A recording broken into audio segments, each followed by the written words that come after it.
আমরা এখন আছি নারায়ণগঞ্জ জেলা পরিষদের পাশে ফ্লাইওভারের উপরে। আমি মোহাম্মদ হারুনুর রশিদ।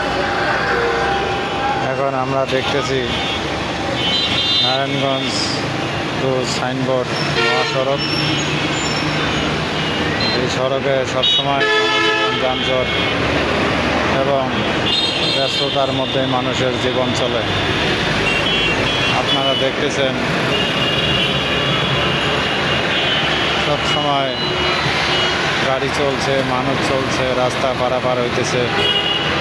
এই যে ফ্লাইওভার দেওয়া হয়েছে, ফ্লাইওভারের উপর দিয়ে ভালোভাবে কিন্তু মানুষ চলাচল করে না, তারা রিস্ক নিয়ে রাস্তা পারাপার হইতেছে।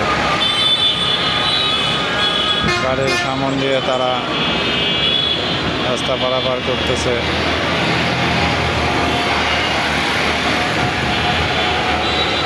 এইভাবে চলছে মানুষের জীবন।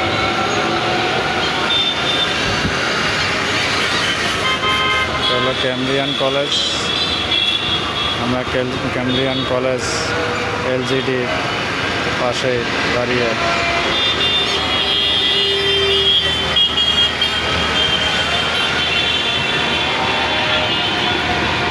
এদিকে হচ্ছে চাষারা চত্বর। কিছু দূর যাওয়ার পরে চাষারা চত্বর পাইবেন।